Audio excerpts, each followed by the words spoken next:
Hello and welcome to the first episode of the Madaxeman Podcast to hit your ears since May 2022. Yes, the whole summer has gone, it's now autumn, the leaves are falling from the trees, but yes, again, we're still here doing the same mix of nonsense, chat, painting, gaming, AGLG, wittering, and of course Andy's quiz is back as well, for those of you who can remember that far ago. There's a couple of things that have happened over the summer as well in the real world, which we may just about mention too, but nothing too much of that. It is pretty much all about our latest experiments with contrast paints, as always. So sit back, enjoy the nonsense, and get ready for the first edition of Series 3 of the Madaxeman Podcast. This means war.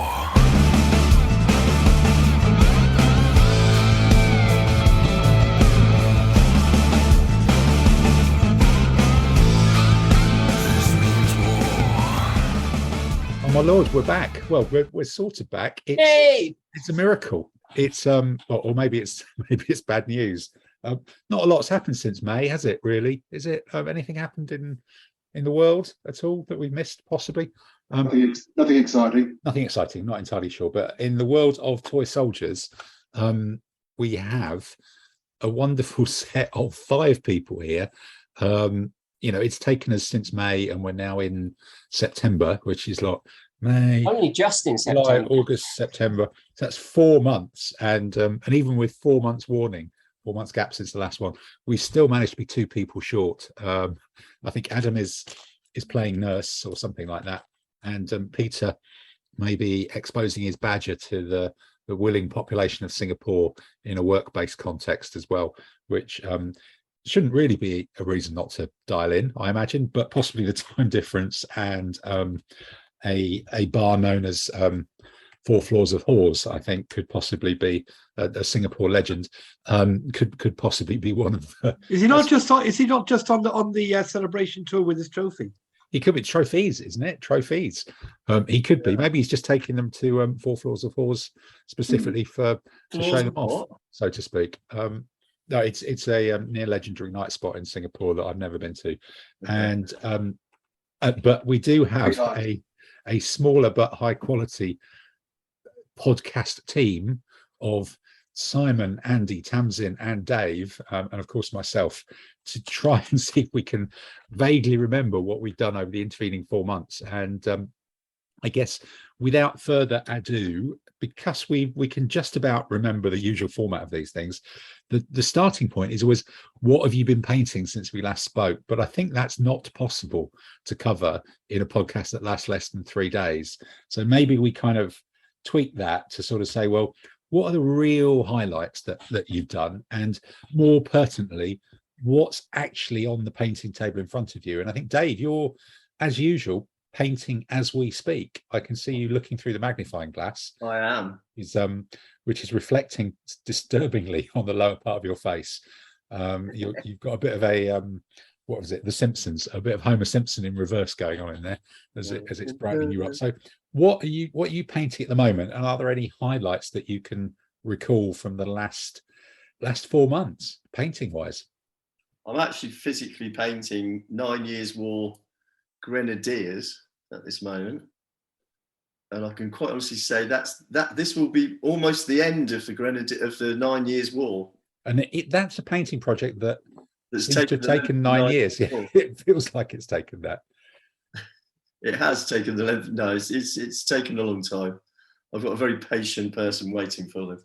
Oh, but I think it's a mega army, which means it's enormous. Enormous. Yep. Enormous. Yep.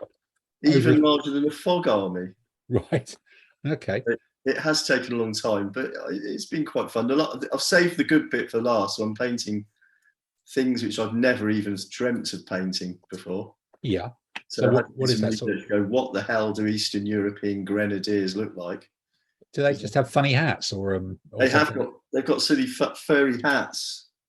And are they carrying grenades? Is that what? Are they all hurling grenades? Some of them are carrying grenades. Yes. Right. They are specifically German type grenadiers. So they're stick grenades then? No, they've got the round ones with the fuse in the top. The classic, oh my God, it's a bomb. Oh classic cartoon bomb, yeah. Classic. Yeah, exactly. Because that's always slightly puzzled me about actual history stuff, because this isn't an area that I really know. So Grenadiers, clearly some of them were they like units who all had grenades, and that's just kind of what they did? They just all threw grenades, the whole lot of them, or was it like some of them they had muskets as well, but their job was throwing grenades. Typically when you're assaulting fortifications. But how many people would be in like a unit, a dedicated Grenadier unit? Would it be like, all right, there's a wall, chaps, let's call it Grenadiers there? They're in France. Early days, it would be maybe it would be a small company within a battalion or regiment. Okay, so there'd be 30 odd blokes who are grenade throwing specialists with silly hats. Yeah, with silly hats, and if you're a grenade throwing specialist and you're wearing a really visible hat, and there's somebody else behind the barricade with a gun, isn't that like sort of the wrong way to do it? Isn't there a flaw in that plan somewhere? Like, I'm going to make myself really visible that I'm the bloke with a grenade that I'm going to try and throw this over there. Yeah, but Tim, stay away. Stay away. I might blow up. Yeah. All right. Okay. No, I think the idea was the Grenadiers were sort of big and brave and looked scary. So I think the idea was that the big hats just increased the height. I was going to say that the big hats like compensate for them making look scary by making look silly, but no. So you'd be behind your barricade, and you'd see these big blokes with funny hats come up and again, my science on this about the history isn't too great, but the idea that your ability to throw a grenade a distance, surely that distance is less far than someone can shoot you with a gun, even if gun technology is not massively advanced. Yeah, but I think the guns in those days, you just set them off and hope they hit somebody, which is why they all stood so close to each other, to make it possible to hit them each other. Right. Okay. Yeah, otherwise it would have been unsporting when they started spreading out. It was sort of cheating. So having a big silly hat on wouldn't really make you a bigger target, because right, you just couldn't hit anything barn door anyway. Exactly, and like when you did shoot, you had to point at the ground, because the recoil. When you shot, your gun went up in the air. So why not give like everyone in your army a grenade, and then you could all throw it? I think back then it was very much still a new technology. So okay, the idea it was inherently dangerous.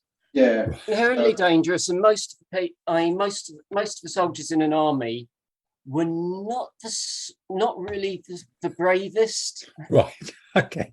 Not really physically. Okay, got you. So basically, you pick out the people who actually be quite strong to throw them. They'd weigh about 1 kilo each. Bloody hell! Yeah, it's like throwing a bag of sugar or 2 bags of sugar, whatever it is, at people. But slightly more dangerous. Kilo is a bag of sugar. Yeah, I suppose it is. So, so you've got the people who actually should be in the army because they're big and strong and can throw things, and they've got to be good at cricket. And then you give them a silly hat, and that's like 1 in 10 or something of the army, and you keep them all together. And every time you come to people behind a wall, you go, right, lads, let's get the cricket team out. But instead of wearing whites, they're wearing silly hats. They go throw grenades over the wall, and everybody goes, right, that's worked then. Okay. And then that didn't last. How long did this last as a dedicated bit of military structure? Did they just, easily 100 years, because if you look at the most horse and musket era regiments had grenadiers in them, and by this stage they weren't necessarily lobbing grenades, but they were meant to be the shock troops. So dangerous job, give it to the grenadiers. Right, I see. So at some point it morphed from you're the only big blokes who can throw this bag of sugar to actually having all the big blokes together doing something dangerous is probably a clever idea. So how long did they last just being specialists at throwing grenades? Less than 100 years. Until middle 18th century. Okay. All right. So before everything sort of got sensible then, really, when it was still almost like crap Renaissance. Yeah, but there were still grenadiers in the Napoleonic period, weren't they? But they were just big blokes. Yeah. But they sort of had grenades. And then by the Second World War or the First World War, everyone got grenades, even if they weren't very good. Yeah. Or very big, yeah. Yeah, okay, God. Right, that's a diversion. Sorry about that. But at least I'm now educated. So Dave, what do East European grenadiers look like? they've got silly furry hats. Okay, are they bigger than the other figures, or less more stupid? No, they're not.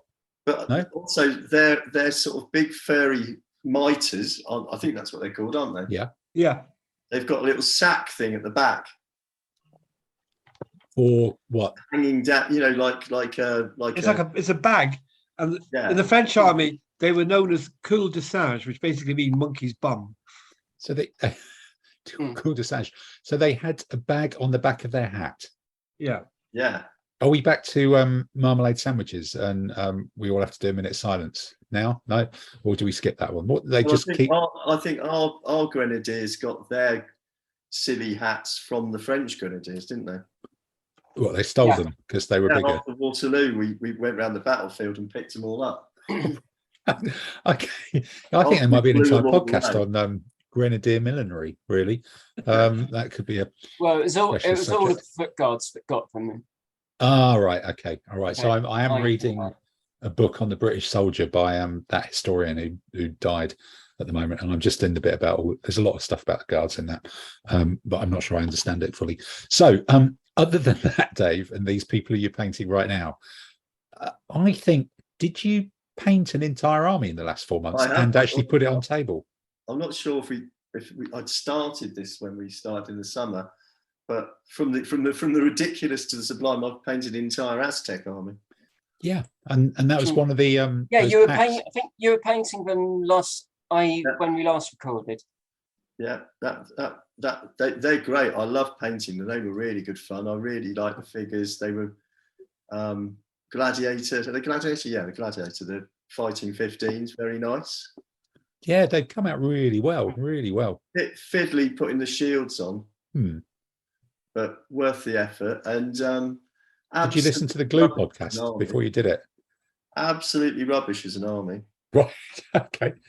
But there's been a few we'll come to it later, but there seems to have been a few competitions where those armies have appeared and been tried over the summer. I don't know what other people are doing with them, but I don't know how to make them work. But I think everybody else is using text Carl, and anyway, we'll come to that. But I've used them in one competition. I used them in Birmingham, and they were. I think I got one draw, which was a blessed relief because I didn't think I'd even get that. Yeah, and then all the other games you came second. Yeah, exactly. But I think we're talking about going to a competition in France, weren't we? And it sounds like you're not allowed to have any mounted or something. Yeah, they've got a doubles competition with all foot. I think if there's a competition where their inherent fear of horses doesn't exist, I think that's got to be taken then, haven't they? I suppose so. If it's all pedestrianised. All right. Okay. Got to go to that. Yeah. And then what else? Is that the main thing that you've done over the last few months? I've done some bits and bobs. I've done some biblical figures. A game from Fighting 50 range, which I'm quite enjoying. There are a range of figures that I've completely not really seen and known about. And I'm sort of starting to get a bit of a collection of their biblicals together. So I've added the sort of sea people, heavy foot. Yeah, they're chunky guys, aren't they? They look like they could actually get involved in a fight, which most biblical figures look like they get blown over by a strong wind from the desert or something. Exactly. Well, they went to a competition of one day, one of the Southern League one days, and they performed absolutely rubbish as well. Right. Is there a common theme in There is a common theme here. That possibly has been rubbish. Was that the indolent merewash, Dave?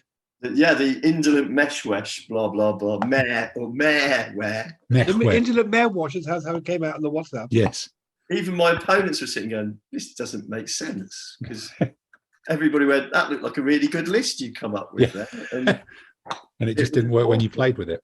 Okay. But then this is a theory I have, which we might get onto later, where I'm thinking the impetuous in ADLG is not worth paying for.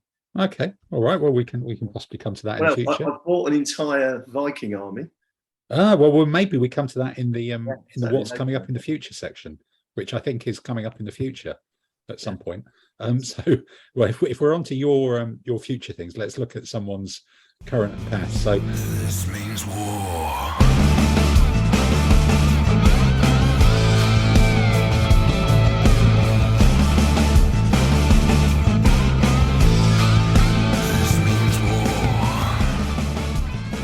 With with great trepidation, I think I'm going to bite the bullet early on and say, Tamsin, what highlights have you memorized or remembered from the last 4 months? And or please tell us, like, you moved house and something, and I haven't and you moved didn't do much. house. You didn't do much painting, and there's only like 1 million figures that you managed to get through, and some terrain to go with them. Yeah, well, I think when we last recorded, I was painting some more Judge Dredd terrain. Yeah, I think they just arrived or something like that, or yeah, or are they just continually arrived. arriving? Is there just a getting it continual ready, stream of Judge Dredd arriving yeah. at your house? Yeah, so here's a photo showing everything in that bit which I painted up. Okay, and that's what, 4 foot square, is it, or 3 foot square? 3 foot square. 3 foot square terrain table, yeah. So the bit where all the buildings are is 2 foot square. Okay, right. And the roads are the roads, yeah. Yeah, so it's quickly going through the buildings, and I realised when I was looking through the photos that going back to that weird sort of 3-pronged bit. Yeah, there's like a triangular plaza thing in the middle. Yeah, I hadn't realised I hadn't taken any of that. Any individual photos of it, but you've taken photos of everything else. Okay, all right. And crazy bridges, neat street lights with a bit of neon going on there. That's not, I'm missing a photo.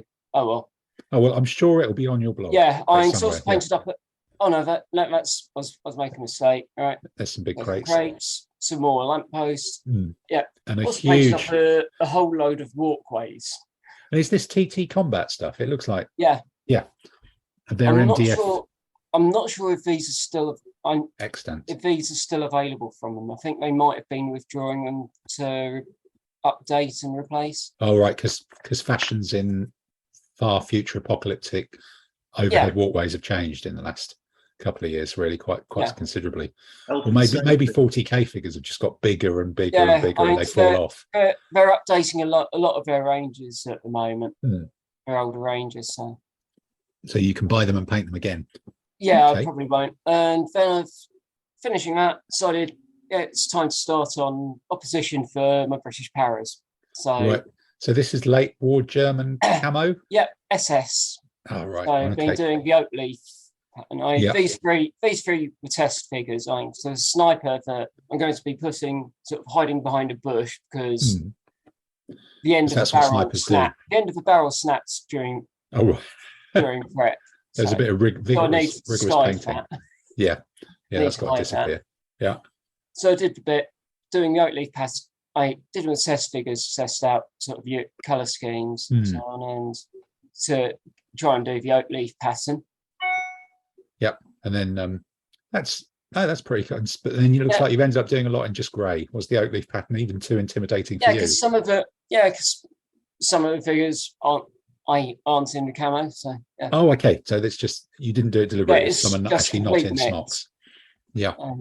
Okay. So started painting up. I suppose. And which manufacturer are these from? Right, these are all artisan. I was going to say because they've got those really sort of deep cut angular faces that take paint really well, haven't they? That look like they're kind of shouting angrily at something, but they're a bit kind of commando comic looking. Yeah, a bit like commando comic looking, which is not a bad look for Second World War stuff. Yeah, so a couple of tripod MGs, and didn't quite have enough additional crew figures for them. So that's enough. Yeah, it's enough, guys. Yeah. A couple of quick shots. Yay, nice. Very nice stuff. They've even got little insignia on the shoulders. Painted up the platoon HQ, so you've got an officer and a Panzertrek team, sort of and then sort of 3 MG42 crews. Yep. That's a lot of grease going teams. Which, having played my several games of Bolt Action, I know that's really important. The MG teams for sure. Though I'm not quite sure what the Shreks do yet. Yeah. So got close up to those. I'd like you to tell me that it took you. Another tripod MG team, but this time sort of on the move. The on the move, yeah. That's a nice little figure carrying the tripods. Another squad leader to either go with support options. Yeah, he's got a definite air of Sergeant Steiner about him, hasn't he? Yeah, I think. Oh yeah, sort of. I'm back in my that's their transport, is it? 3D printer. Yeah, you bought a 3D printer. Yeah. Whoa, God, this is a whole new podcast. And it looks like the first thing you've decided to do is the nose section of a 1-to-1 scale Star Destroyer. No, no, that is the entirety of. Did any of you ever play Traveller role-playing game?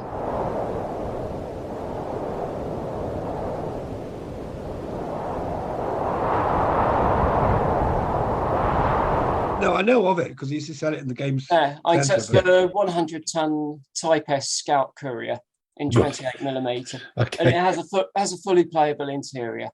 Oh wow! So that took about a month to print. Is that the one with the airbags and the sat nav? Yeah, wouldn't it have been cheaper just to make it out of Lego or something? Oh, that sort of scale. Not as easy. Not as easy. That was about a month of printing. It wasn't the first thing I printed. I was going to say, if you know, I know that you are ambitious. Getting the hang of 3D printing until. Yeah. So are we going to be able to put in requests printed then? A new home. Yeah. Yeah, 3D print a new house. Yeah. Are we going to be able to put in 3D printing requests then? Maybe this could become a thing. What's Tamsin printing next? Right. Okay. But you're still busy with the rest of the Star Destroyer. Still busy printing other stuff. I've got a whole load of stuff printed out, ready for painting this winter. Okay. But all right. as I say, working through, printed up the 3 squads of the 3 rest of the squad members for the 3 squads of the core platoon. Okay. All right. Let's shot the whole core platoon. Yeah. Wow. And just finished today. Yeah. Sort of 2 tank hunter teams. Okay. I do like the figure with the telemine. I think that looks quite neat. Yeah. Yeah. No, those are really Artisan are really nice figures, aren't they? They're these ones. Oh no, they're not. Are they? No, these are a mix of the assault group.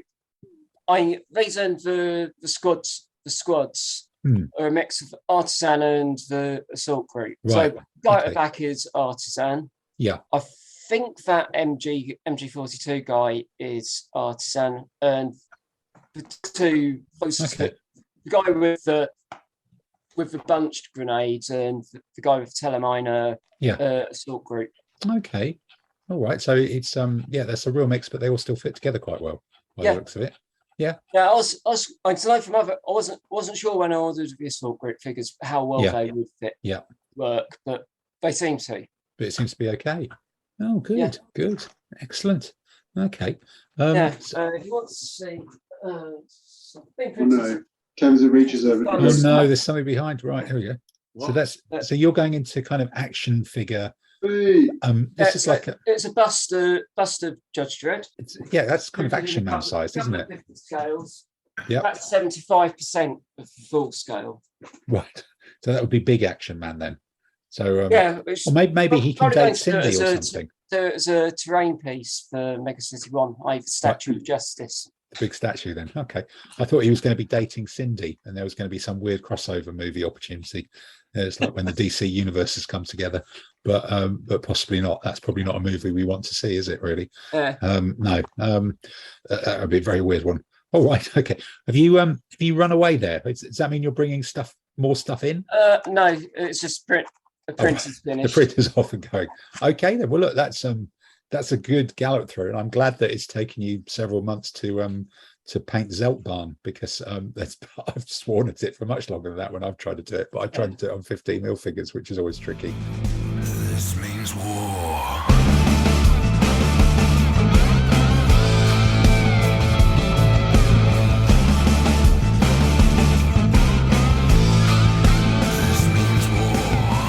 So, all right, and so moving around then, Mr. Finkel, what's your last few months been on the painting table? Well, the highlights of my painting is basically everything I've painted during that time, which is 24 museum hoplites, and 24 forged in battle Thracian peltasts.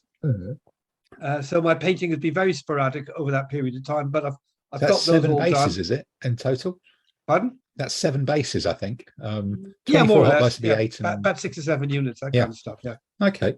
And anything on the table as we speak, or are you using this podcast as an opportunity to start painting again?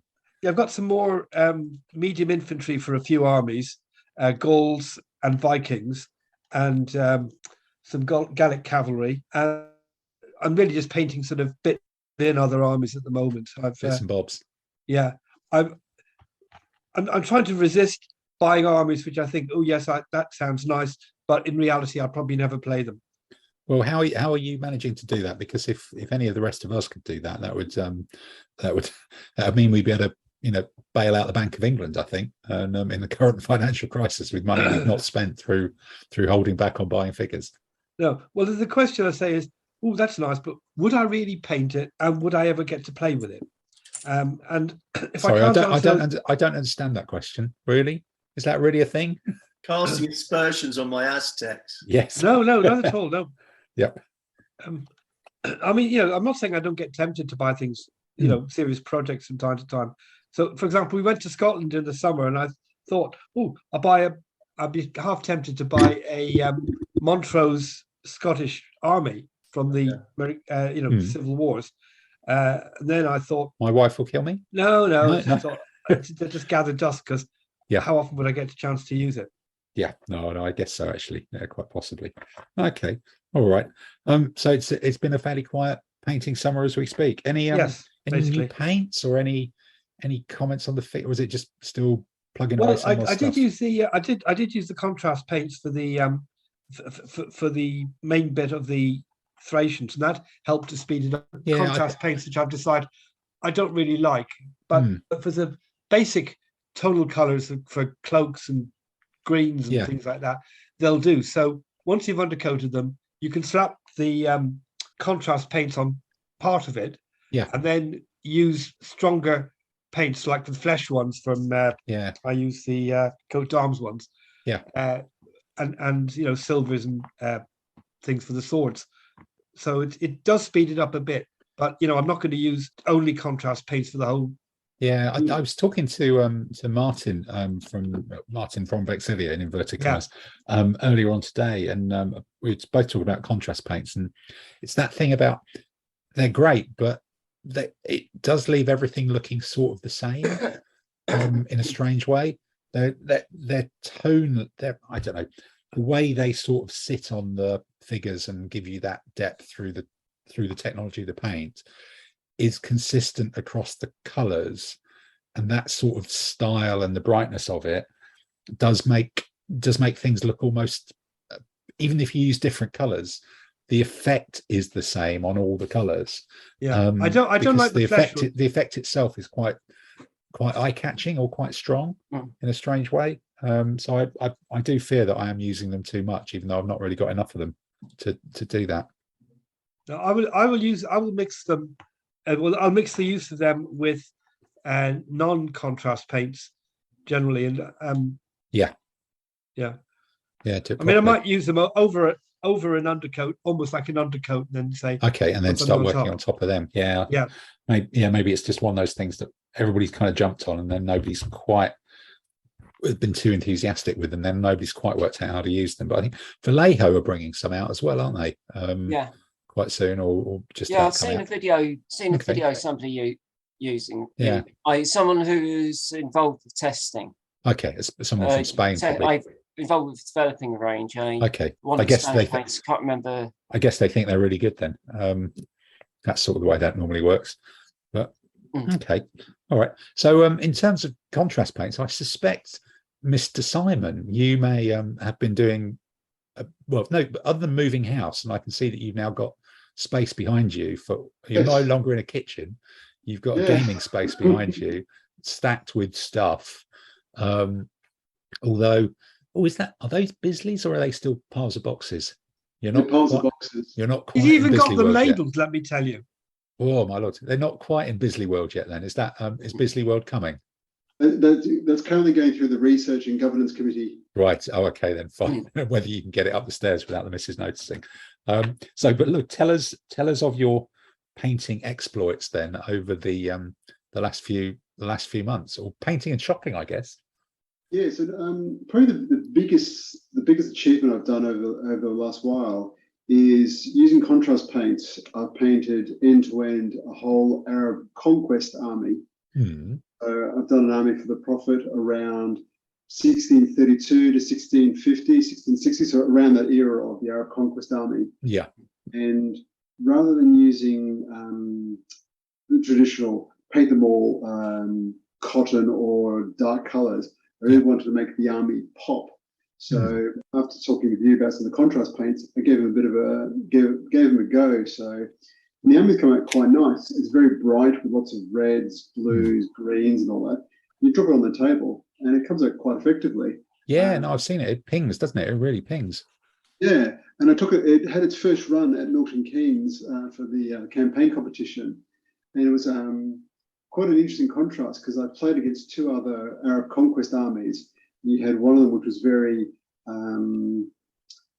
Hessian bag brown. Right, yeah, that's one that in the desert, yeah. There's another one which is like your dirty cotton, and there's mine that rocks up and goes, "Hi, we're here, ta-da!" Yeah, we've been dragooned into the press ganged into the army during a religious festival or something like that. Yeah. So I wanted to give them a try, and thought you're saying quite a spectacular army that I could use for a lot of the Arabesque or the Middle Eastern armies. I wanted a lot of colour. Yeah. And the contrast paints are really good for a wargamer painter, not a Tamsin painter. So I think Tamsin is probably real and horror. Yeah. Those of us who've still only seen 16 colours, for me, the contrast paints worked really well. Yeah, you just bang stuff out. Yeah, I use the Games Workshop ones because I listened to a few people talk about the challenges of the army painter ones, but where if you paint another colour, it could reactivate it and it all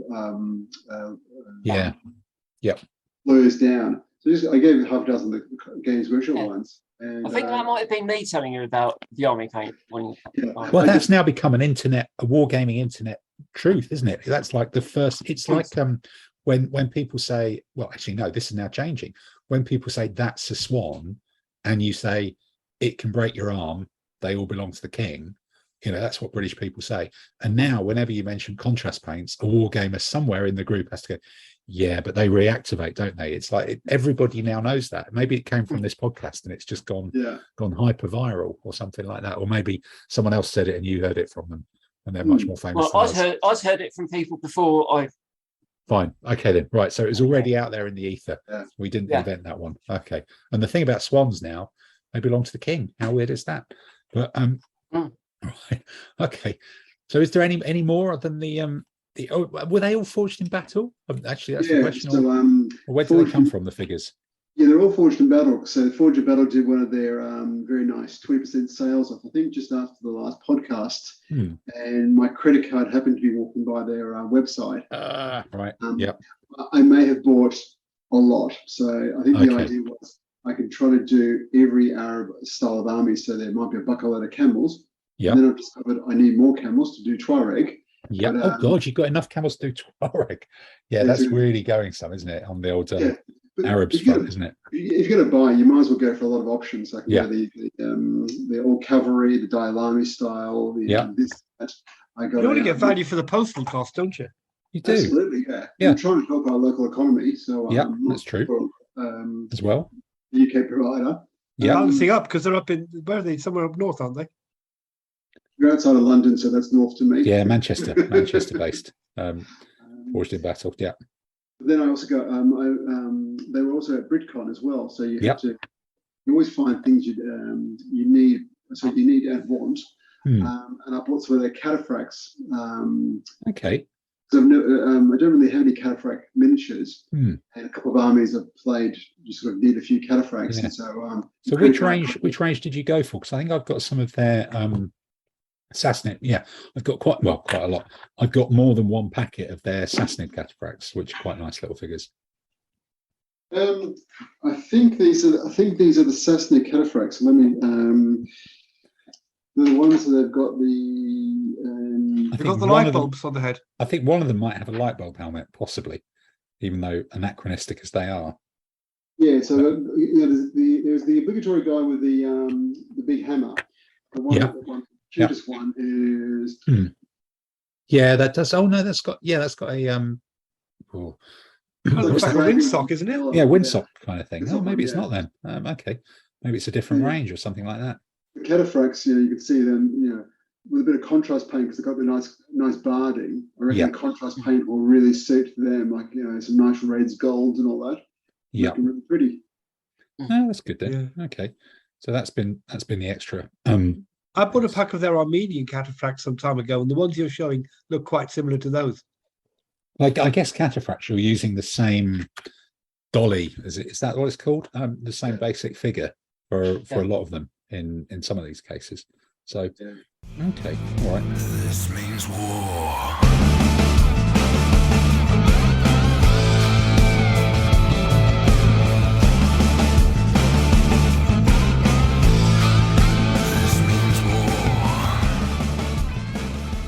Well, I guess then that probably comes around to me, which luckily I think there's a website that I can refer back to see what I've been painting in the last few months, and I think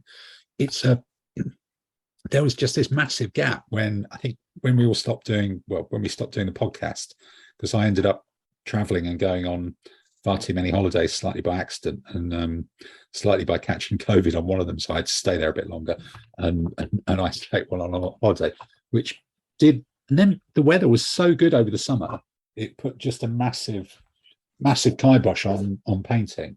And then it's that thing when it's difficult to restart. You know, if you've stopped, it's just like, how do I get back in Tamsin? You'll never know that. But it's when you've stopped, it's difficult to kind of kickstart yourself to start going again. But I've gradually got back into it. I think looking back at what I've done, I can't remember if I'd finished the Carolingian army before we did the last podcast. Possibly not. I think you might have done. Maybe just done it. And so I probably finished basing that and put it in a drawer. Looks like I bought in Rome a little fort that was the one that we were all given in Alicante last year that I then immediately managed to lose. So I paid Rafa, who then paid that Spanish bloke €7 for it. And I did that, which was kind of a neat little thing for a 45 baggage, which I've still yet to use and put in. And then I finally got round to painting some 28mm 3D printed Spanish medieval spearmen that were from that company that's used to be called Caballero and now is called Reconquer, that I bought from one company who then sort of disappeared, and then they're now available from someone else. Those 3D prints of the really dynamic spearmen that I was slightly sort of intimidated to paint them because they're such nice figures, and I wasn't quite sure whether my painting would be good enough, but I managed to. So resin 3D print. Yeah, resin 3D print. Yeah, the Caballero Reconquer ones, and I managed to get them done. And I was sort of wondering how I was going to base them because they're a little bit brittle as well. Here we go. The figures were sort of a little bit brittle, and I replaced all the spears with metal spears because they just didn't work at all. You know, you looked at them, they broke. It was just not really viable. Yeah. So I suddenly realized that actually, because the figures, and they also weren't based, so I had to drill up through the feet, which was a bit difficult because the resin's sometimes a little bit brittle, to put pins in them. So what I suddenly realized, I could actually jam them all onto a single heavy infantry base and have this like ridiculously dynamic block of figures, of 8 figures, and I could actually glue them all together so they're a solid lump, because they're all touching, you know, at the shoulder or the knees, or the shield is touching someone's back or whatever, and it works as a single blob. And they're not, you know, clearly they're very different because they're dynamic, but they're not wildly different to some of the North Star ones that I've got. And I'll put some pictures up of the two next to each other. So I was pleased that they're not so much better than metal traditional figures that they'd look weirdly out of place next to them. Certainly not on tabletop thing.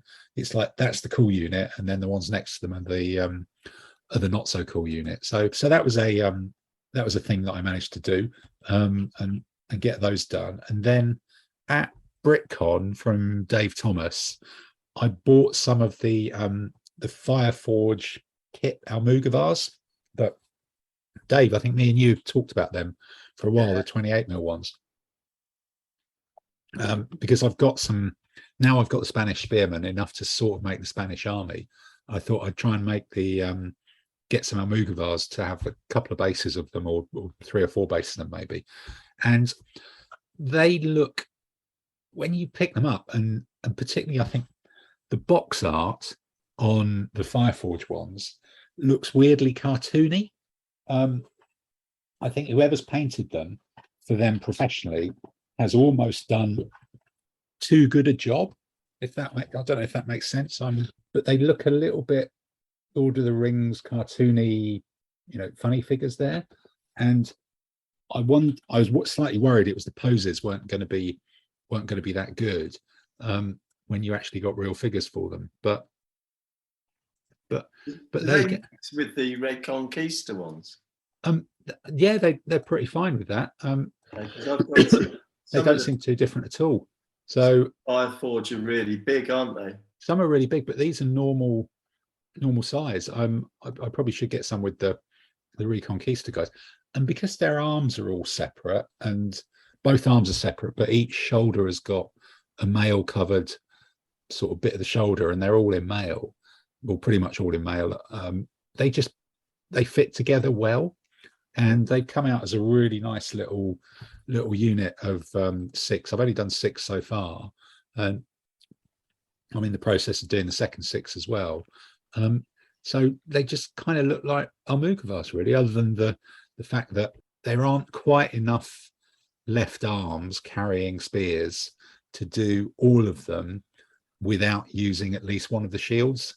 And I know that I just get grief off Dave for giving them shields, because well, there's all sorts of things. I'm really, I don't know much about the 3D printing, but I think those Reconquista figures are absolutely fantastic. Oh God, they're absolutely amazing. Yeah, they're really, but God, they're expensive. If you get someone to have 3D printed for you, the company who do them now are like £1.50, £2 a foot figure or something. But because they're that's just 3D printing is a mystery to me. They can be 3D printed in 15mm, can't they? But I think they'd just be too flimsy. Then you'd lose all this. Well, I think you scale some bits up, but I think they'd look a bit weird to do that. But yeah, these Almogavars are quite nice. And I did this one with a shield, and did it with a sort of Catalan 3, yellow and red stripy thing. And then I suddenly realized after I finished that I've got a massive box full of arms and heads and legs and things from all the other plastic kits that I've made the Arabs out of, and the late Romans, and some of the Vikings and things like that. So I've actually got loads of arms that I could have put a different arm on it. So this guy may be my only Catalan with a shield. All of the other 24 may not be, with a bit of luck. So yeah, we'll see on that one. But they're pretty decent. And then after that, what else have I been doing since then? Then I did a 3D printed elephant as well, that because I find a lot of 28mm war game manufactured elephants just look a bit weird. I don't know, if you've seen them. I think 15mm ones are fine, but 28mm ones can tend to just look a bit odd. But so there was someone at BritCon who was doing a 3D printed animals, and it's like a charging elephant that actually looks like an elephant. All the proportions seem right. So I got one of those, and managed to find some single individual crew from Aventine. I think I got a pikeman and an Indian driver as single figures from Aventine. You don't need to buy the elephant with them, and got them, painted them up, painted it on it, and it's a nice looking single figure, really. And since then I've got a little bit more inspired to paint some more stuff up. So as we sit here on the painting table, I've got some medieval barded knights that I'm painting up as Spanish, that I bought in a bring and buy. No idea which manufacturer they're from, 28mm ones, but they come with they're nicely animated figures. And the interesting thing is the hands are separate, so you glue different hands and weapons onto them. That's one of the guys. So he could have a sword, and it's not just the weapon you're putting into the hand, it's the actual hand that goes on, which I thought was quite a clever idea. And the shields are separate. So I'm doing a bit of contrast painty stuff with them to do 3 bases of those that I might try and use at Brixton if I end up playing 25mm down there. I dug out some old bits box heavy cavalry, armored sort of Mongol-y, just generic armored heavy cavalry, and I had some what I think are S6 Han Chinese chariot horses, which are kind of padded. They've got padded coverings on them, and using the lancers on the chariot horses and painting the padded things up, I'm just making up a sort of those generic African kingdoms heavy cavalry as well, because then you can get quite nice bright patterns on the checkerboard on the padding on the horses. What else have I got here? I've got a few bases of in 15mm to try and do a Delhi Sultanate army. I've got more of these Almugavars. I've been doing some marker bases for ADLGR for the taking the hit dice and things like that. And then I can't remember again, maybe I'd done this when we were doing it. I finished rebasing a whole Hittite army that needed some TLC and needed some chariots bringing back into it as well. That was the one of Clive's collection that nobody would buy because it was just too broken. And so I took that on as a project myself and managed to put all that together. So I think the painting mojo is just about back, or certainly I've got a very cluttered desk with too many projects going on it. Whether any of them are actually advancing or moving forward, I'm just not sure. But in terms of moving forward, maybe that is the painting section done, and it's time to move forward onto the next section of the podcast. This means war.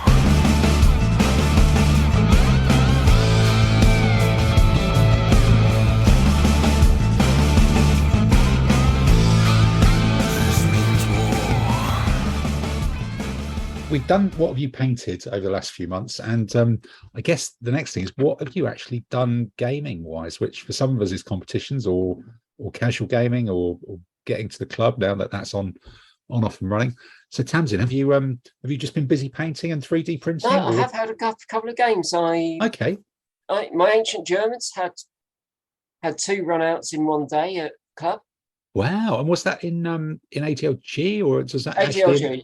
Okay, because you had some of them as well for whatever the Infamy. Infamy, yeah. Yeah. So I had 2 games in one day with them, and won one, lost one. Okay. Historical opponents? Yeah. It was late Republican Roman and Stan. Yeah, Stan, right. And I think it was Triumvirate Roman. Okay, proper Romans then. That's good. And also took most, but not all of my 7-year-old Russians to the club for the bank holiday game in August. God, yeah, there was a mega game of, was that? Yeah. No, it was still 7 Years War though. It wasn't the new, what's its name version of it? Napoleonic. No. Okay. That was a big game. Yeah. It was good fun. No, good. So that's the sum total then. But what actually 3D printing, because we did dabble on it briefly. Yeah. So when did you get the printer?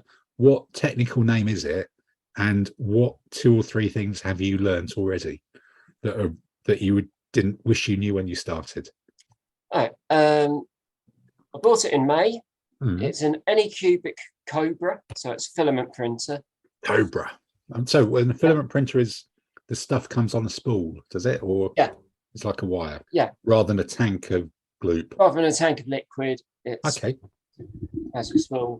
But is that a good thing, or is that a good thing, or what's the difference? It depends what you're looking for. Filament printing, it's cheaper. Right. So if you're doing big things, it's a win. Okay. It's a win. And also small things, unless you want insane amounts of detail. Yeah. So if you're printing figures, I have printed 28mm figures, which are scaled down to 15mm and 6mm. Wow. Okay. And God. they came out came out okay, but that was very early on. You could see the layer lines. That was because we hadn't tuned things in as well as I should have done at that point, because I was still learning. Yeah. So you'd be confident next time that stuff wouldn't have as many layer lines, even if you scale stuff down. The layer lines wouldn't be as visible. Okay. Yeah. Okay. It'd still be visible, but not as obvious. Okay. Now, and it's just a case that you can print them. Can't get quite as much detail as you could with a resin printer, but for very small figures, they're good as can be as good as something. Okay. So if it's not mostly for sort of terrain, spaceships and so on. Yeah. Because late last year I backed a Kickstarter from a company who's got the license to produce STL files, 3D printed traveller ships. Right. Okay. Hence the nostalgia. Yep. And you had to last year they did one of their Kickstarters was to produce sort of 1 to 2 70 scale versions of a lot of the ships. Yeah. So that's much quicker for them to do. Yeah. Yeah. So what are the kind of the 2 or 3 things? Is there anything that you wish you'd known when you started? As in, you go, I bought a totally different printer. Yes. I wish I'd known. I wish I'd known beforehand how to actually sort of tune in the printer properly. Okay. So did you assume it would just work out of the box, or it works well enough straight out of the box? But if you want really good quality, you have to do a fair bit of tuning. And it's not like bits. Never have it handled on it. It's finding out sort of the mechanical sides of things and all of that. So are there video? Well, obviously there must be videos. There are videos, but it's not the same as fucking it up yourself and changing it. Yeah. Hands on one and say. Sort of being shown exactly what you need to do. Right. Okay. So it was a steep learning curve. Yeah. For a month or so. God. Wow. But now I'm producing really good stuff. Yeah. But it's some prints that you get through some of the free files that you can get from Thingiverse or various other sites. Yeah, there are issues with some of them. Right, they just don't won't print properly, or they haven't got. Is it? Am I saying the word they haven't got the right supports? Is that's something I've picked up? Supports is something that you have to learn how to. Filament printers support is vital. With resin printers, you have to learn what needs to be done.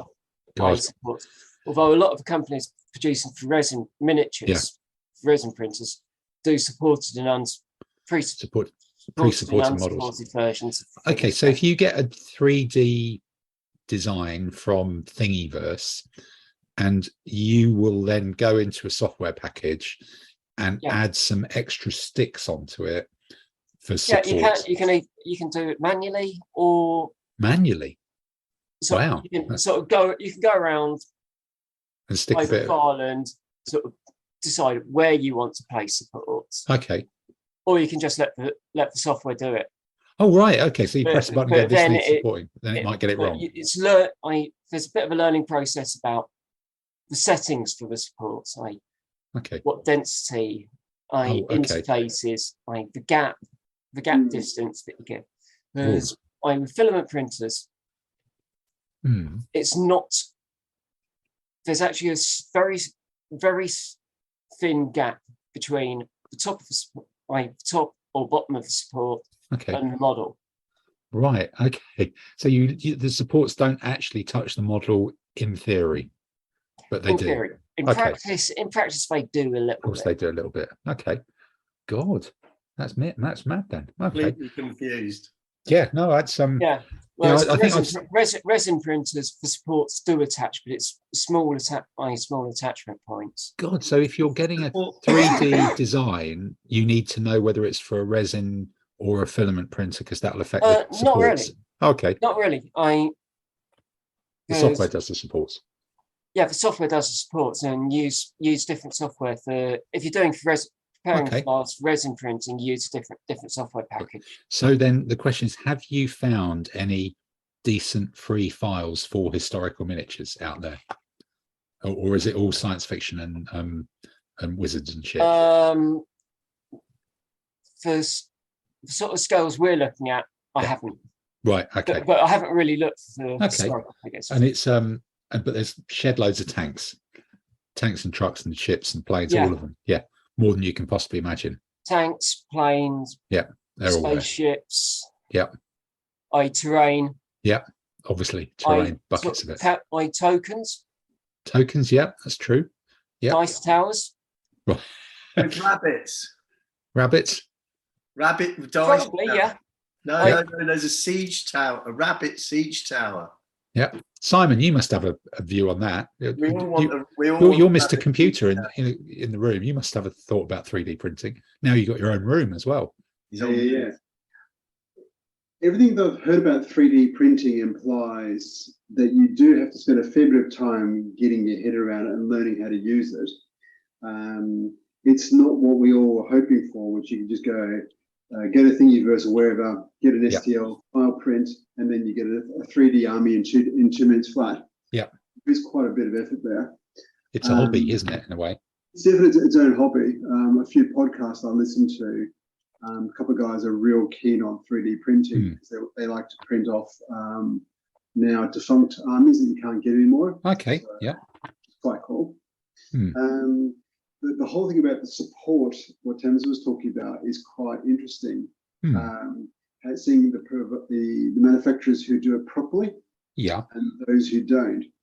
I bought off eBay, a 10 mil, the quasi Warmaster figures, so fantasy models designed on a 40 mil frontage, so you could play a Warmaster. Yeah, no, I think I've seen those guys. Yeah, and they're all kind of glued together, aren't they? The figures. Yeah, they're all glued together, so you get them in strips.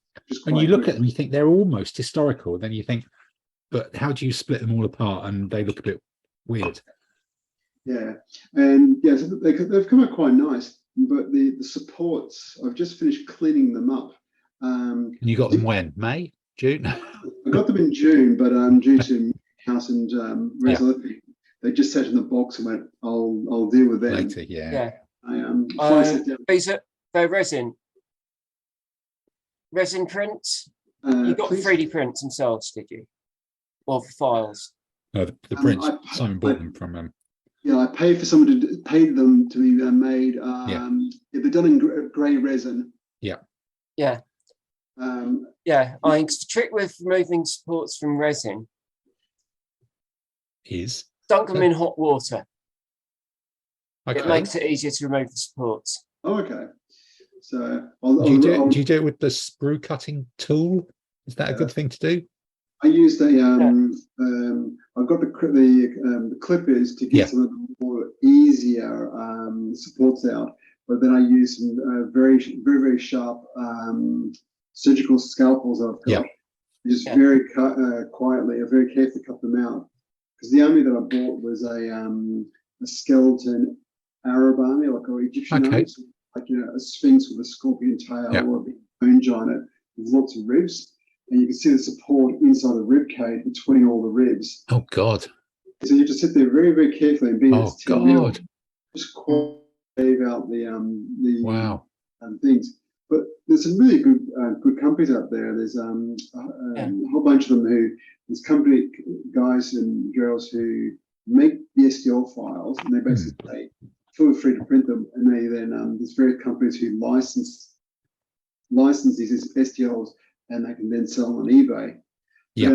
Talking about historical ones, so a bit of a plug for a company called Cromarty Forge. Cromarty Forge, I've heard of that. Yeah, a UK one.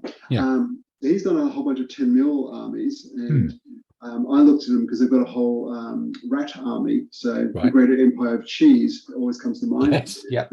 I like stupid armies. Yep. But he's now just done a whole 15 mil 3D printed Gaul and Roman armies. So, that's quite neat. So there are people starting to do 3D printed armies in the historical range in the Yeah. Anything other than World War II or World War One, I guess is the way of saying it. I guess the question is, if only I didn't have a Roman and Gallic army already in enormous quantities and numbers, then you might be tempted to have a go. But it's just testing it just seems tricky when you've already got so many of them. It's like buying them just for the sake of it, just to see if they're crap, really, or if they're good. I think they're not bad. Yeah. But compared to a good lead one, they don't cut it. So so looking like these 10 mil ones, there's detail, but it's very, very fine detail. So I think if you did if you painted them a little bit too thickly, you'd lose a lot of the detail. Yeah. I guess 25 mil, they come out quite nice. Yeah. But compared to a really good quality or even a decent quality, like just say an Essex 15 mil figure, you get a bit more detail and it will flow the ink a bit better. Yeah. But it's a new technology. People will get better and better. Do some funky stuff with it. Yeah. And the one big positive, they're light as. So, we all carried enough 15, 25 mil armies in lead. And after a couple of competitions, you start thinking, that's 15 kilos of weight. Yeah. Yeah. The printed stuff is quite nice and it's got next to no weight. Yeah, no, I finished I bought them as like Etruscans or generic stuff like that, and I finished them, and I think I put them on table a couple of times. And yeah, actually, I used some of them in Lisbon, just because they were kind of cute, and they look all right. Actually, they're not jarring, even though those ones are scaled up from 10 mil or something like that, which is a failing in itself that I've designed into by choice of using them. But so they didn't look too different. They looked a bit weird when you start because they're stubby little fat figures, but that's the design of the figures, nothing to do with the tech at all. So okay, well maybe there'll be more adventures in 3D printing to discuss in future weeks then. This means war.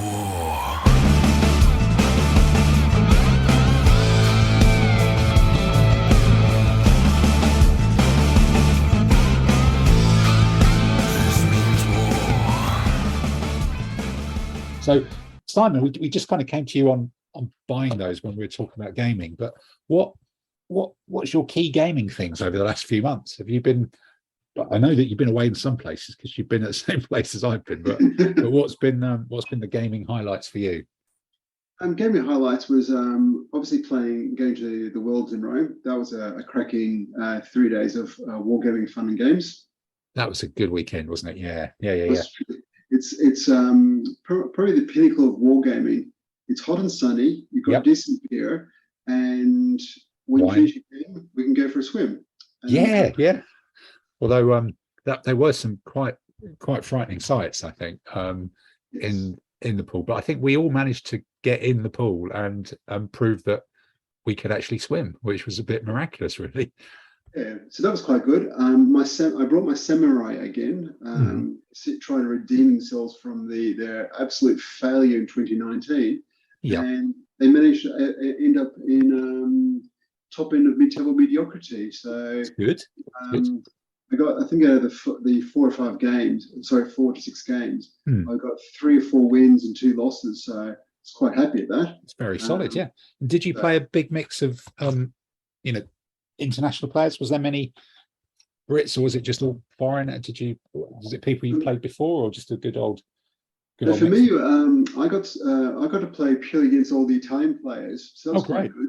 So I got to play a variety of people, of which most of them I hadn't met before. So but you speak Italian, so you were like the perfect opponent. They must have been to be shocked. Yeah, so for me, it was great foreign. Yes, having a good old chat to them. I got to meet the guy from Fireforge Games. Ah, okay. Yeah, did you actually play him? Yeah. So brilliant. We had a cracking game, and he's a keen Renaissance player. So got to talk nerd for a while, and then. Well, I suppose he would be, being Italian. That's their natural period, isn't it? Yeah, and then he started to my credit card by talking about they're doing a Kickstarter for a 25 mil samurai army. Yeah, that does look quite handy, doesn't it? Yeah. Are you now bought into that then? Not yet, because the credit card ran screaming. So Oh, okay. All right. Okay. When's that due out? I'm just trying to remember. It's I'll have to go and have a look, but that's quite nice stuff. Yeah. And So yeah, lots of competitions, lots of Renaissance, which will be fun. Yeah, that's now, is that now stable? Those rules, effectively. It's pretty stable. There is going to be an update in the next couple of months, subject to, like many of us, work has just gone absolutely mental. Yeah. There's a few little clarifications, or whoops, we didn't make that as clear as we should have.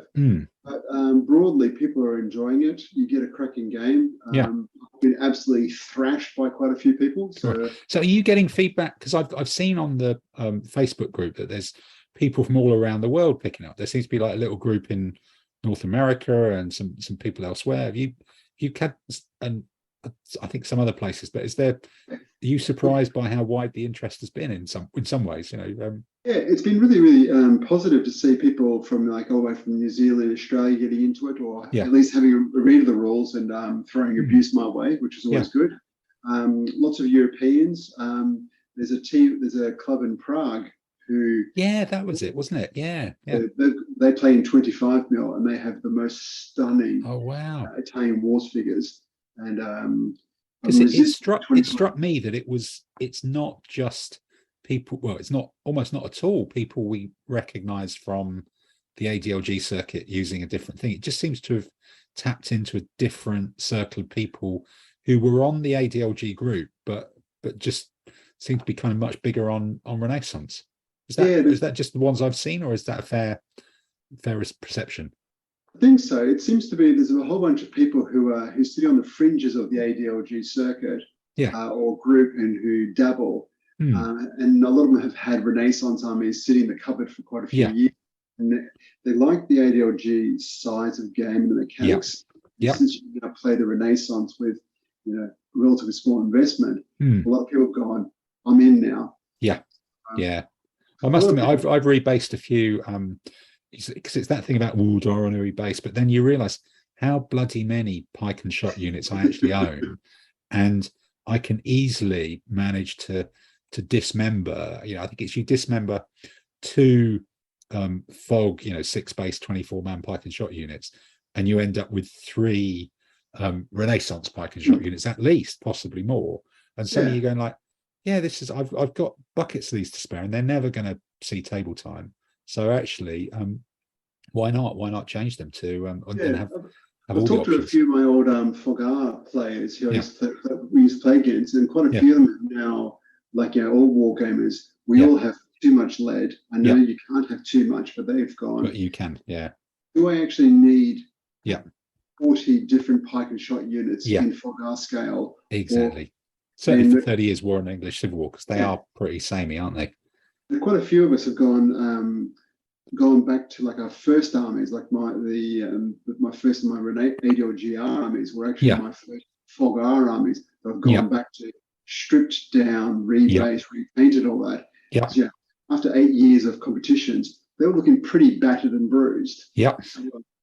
They needed a touch up anyway, so it's a good excuse to play with various cleaner products and try different things. So well, I think I've got a pike and shot 24-man unit from is it Stronghold Miniatures? It was someone who almost went out of production, and then someone bought them, and then they had a stand at Warfare years and years ago.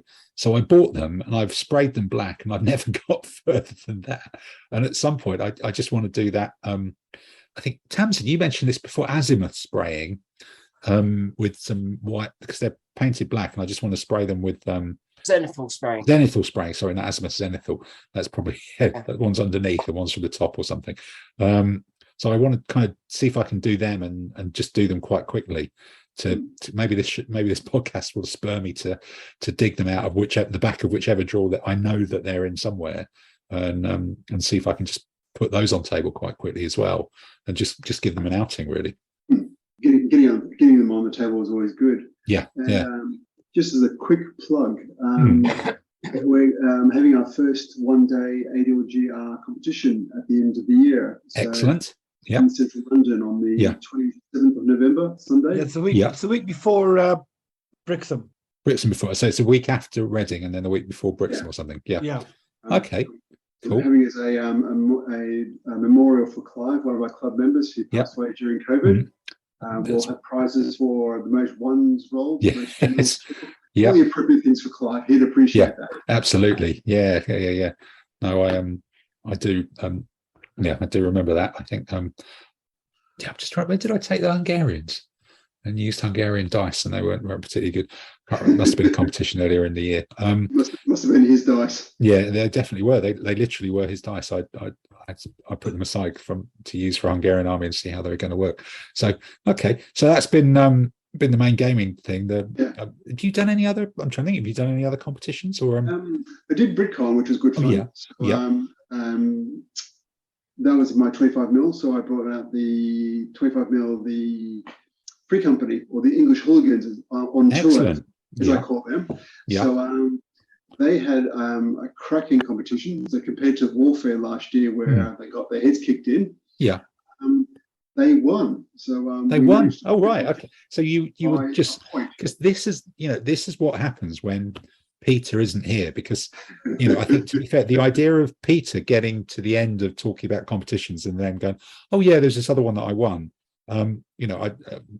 I don't think we'd still be hearing about the ones that he's done well at. So okay, so that's your kind of summer of gaming. So let's move around. So Dave, we talked a bit about your unsuccessful Aztecs or something like that, but the last podcast we were doing, we were talking about our trip to Germany, and I think we've done quite a bit since then, haven't we? There's been all sorts of things going on. You've done a lot of one-dayers and other things as well.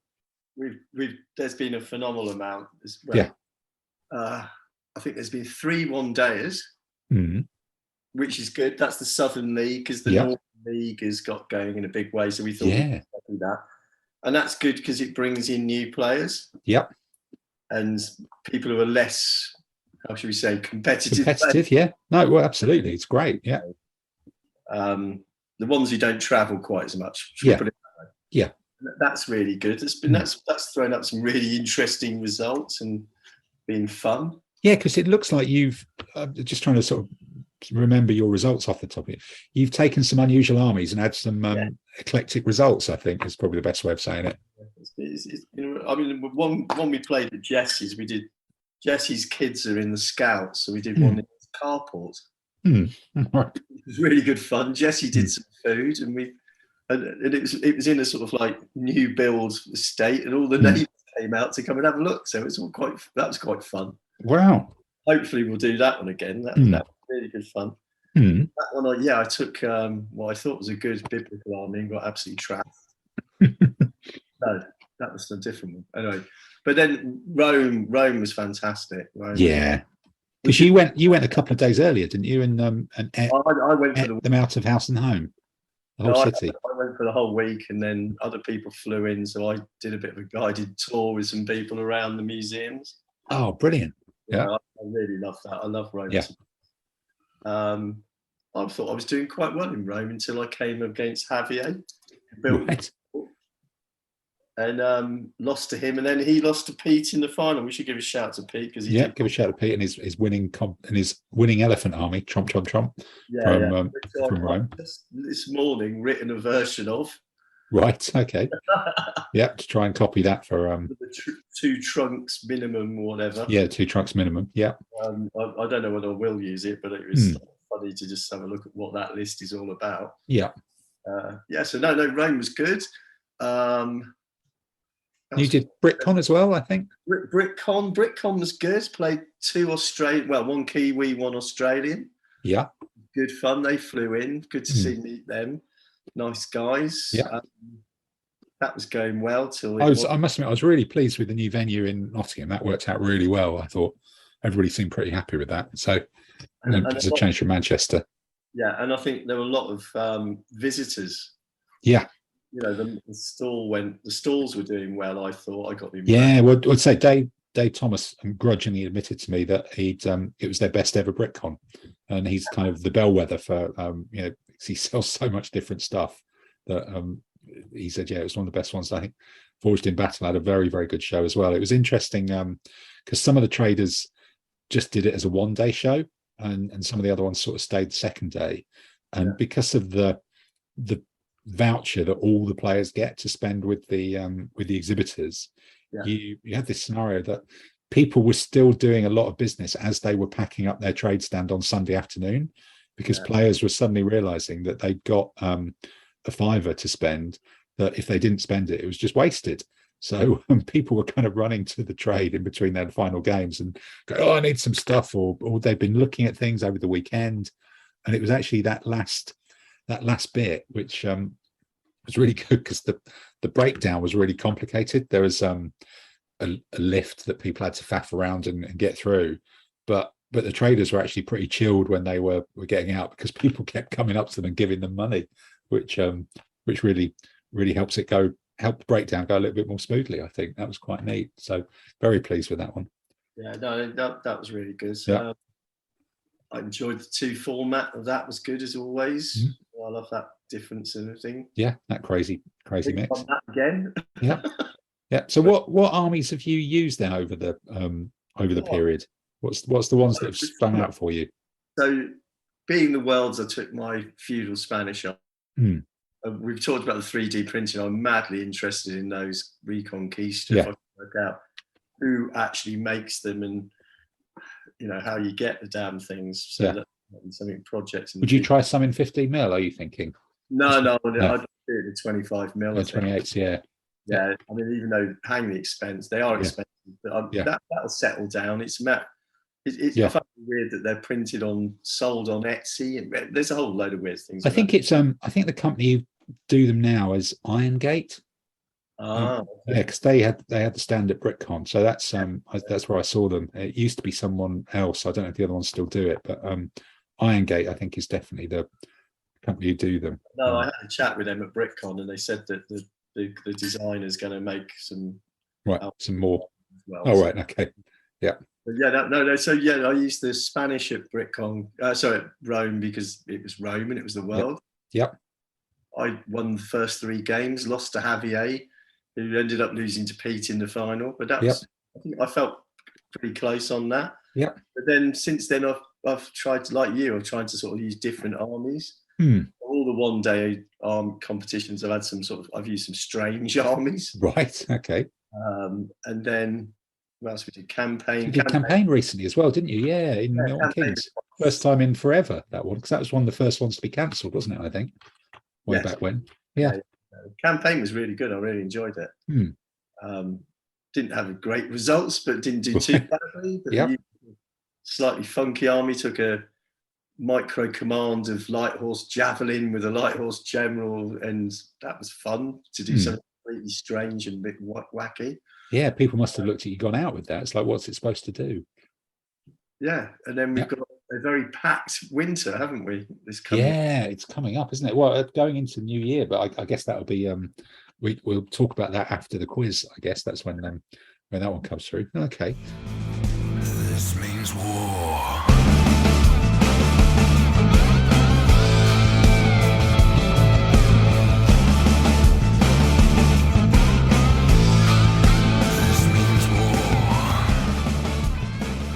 And Andy, what about you? Are you still doing your regular weekly online games with Dave from the States? Yeah, I am. In fact, we've actually done some Renaissance games using the ADLGR, as well as doing some of the ancients, and that's worked well.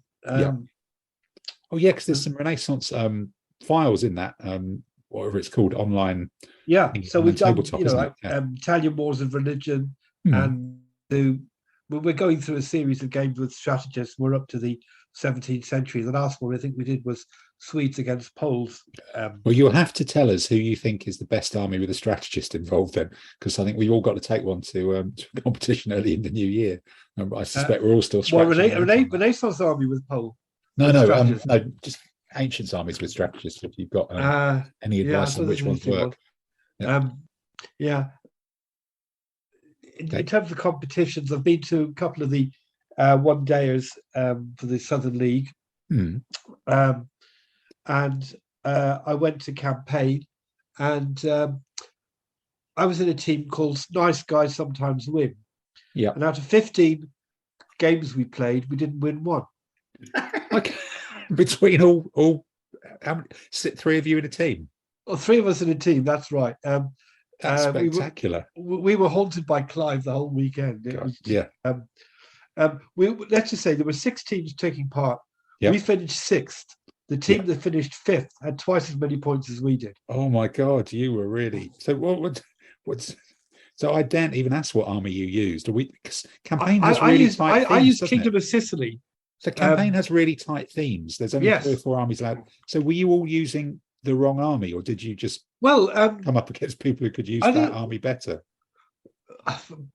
Possibly. I mean, were there a lot of Kingdom of Sicily Stephen ones? was using Triumvirate Romans. There was at least one other Triumvirate Roman in that theme. I think Ian Mackay used them, and I think he did very well. I think Pulfrith used the Arab conquest. And I know there was at least Simon had Arab conquest. There might have been we know there were 3 Arab conquest armies in that theme. And then in the Third Crusade theme, I used Kingdom of Sicily, which is not a bad list, is it? Really, it's not known for being terrible. Well, it is when you're up against shooting horse and run around you. And oh right, okay. So you got the Battle of Hattin experience several times. Something like that. Yes. Right. Okay. Yeah, that's not quite as much fun. Yeah, I was absolutely hammered. I mean, it was frustrating. I mean, bad dice, outplayed a lot of the time, and it was just I got 2 draws, which is better than either my teammates got, but not my finest hour. But no, we're dusting ourselves off, and we're turning up for the BHGS challenge. Yeah, and teams, teams. Sorry, not the challenge. Yeah, but Selwig, isn't it? Because Selwig's now in North London, and we're running a competition next to it for the first time as well. That's right. Yes, it's a teams event. Yeah. So if you're at Selwig, come and look at us on the balcony. There'll be say hello. Say hello. Yeah, we'll all be there. And the good news is, not do any worse than we did it. The only way is up. Yes, possibly, or staying the same, maybe. So is it the same team coming back for more punishment? It's the same team coming back for more. Yeah. Okay. Excellent. All right. Well, that'll be good then.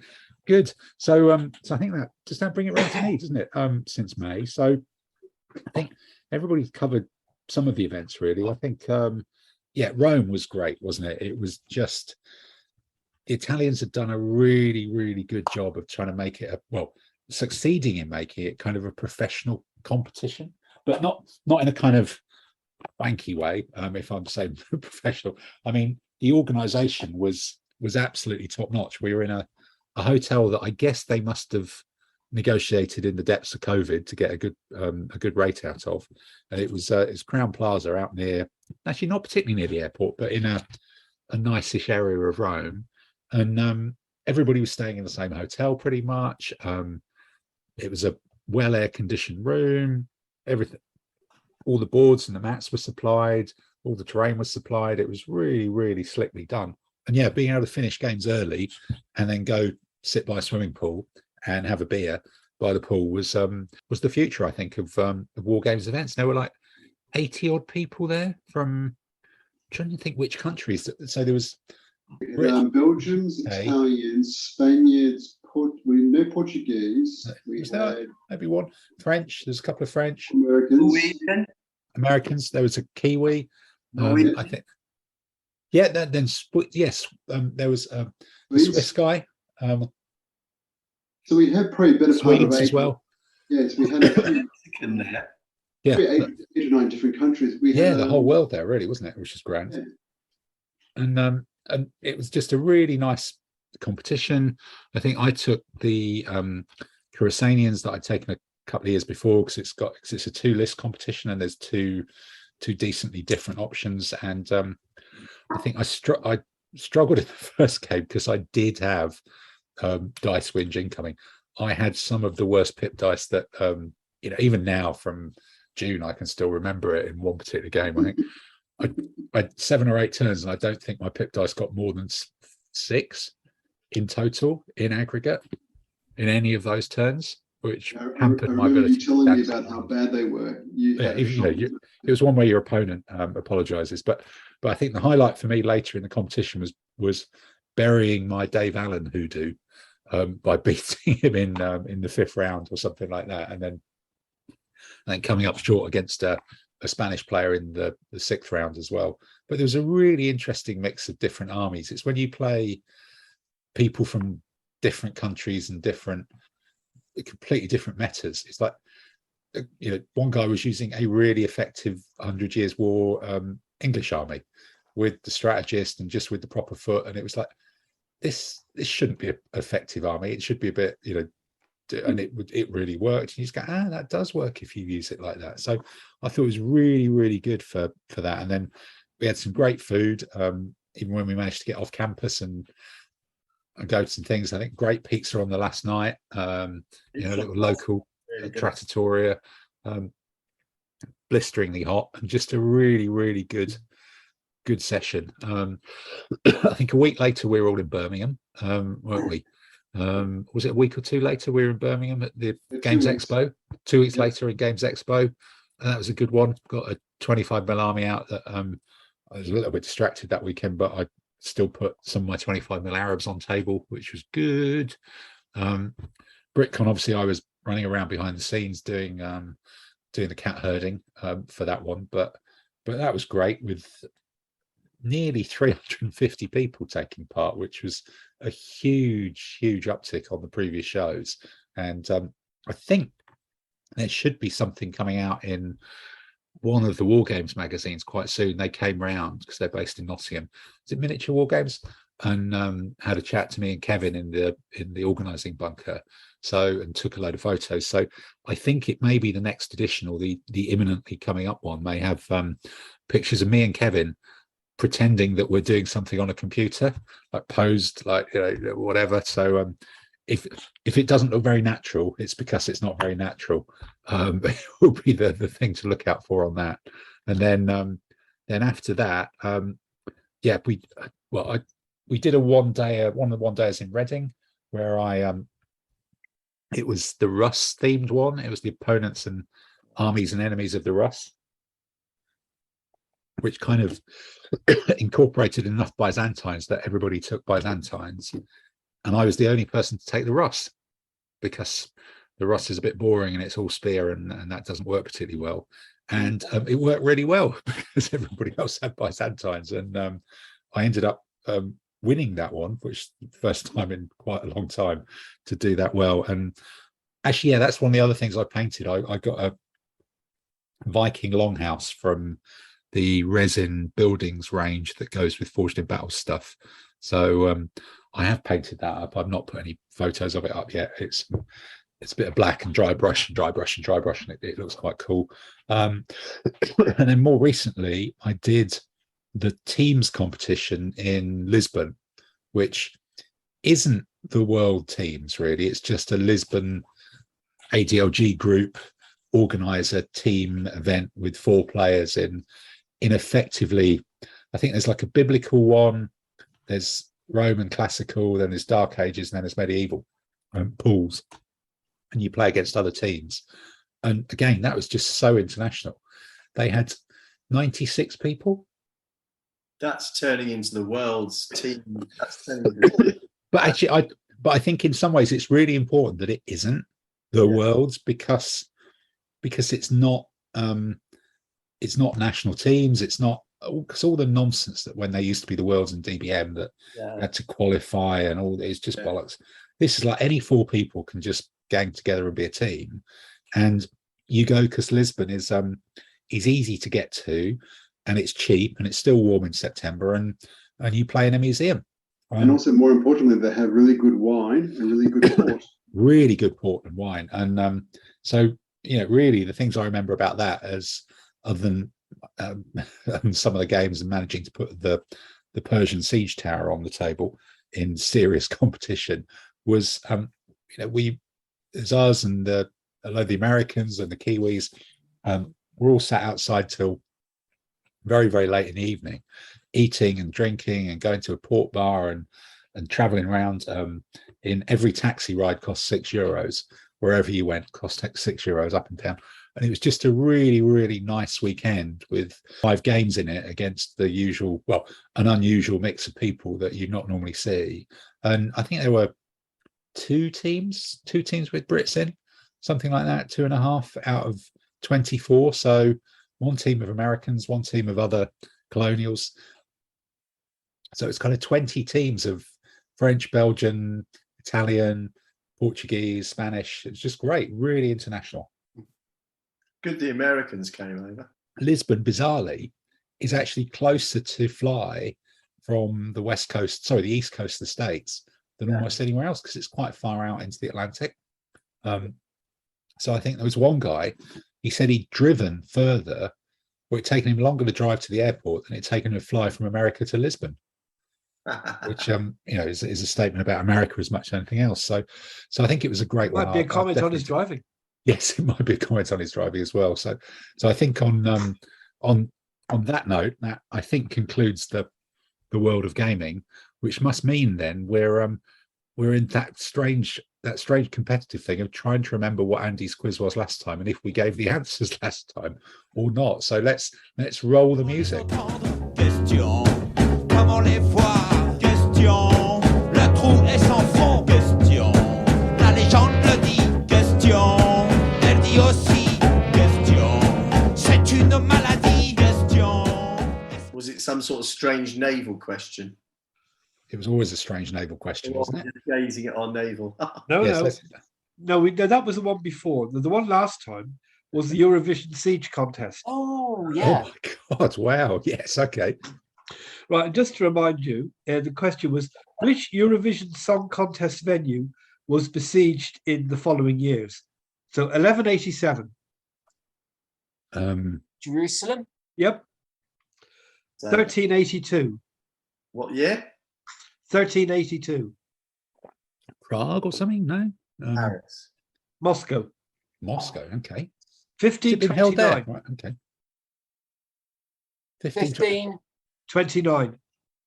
They never held it in the Hospitallers Temple in Cyprus or something. 29 sounds like somewhere in. No, they were kicked out by 1522 anyway.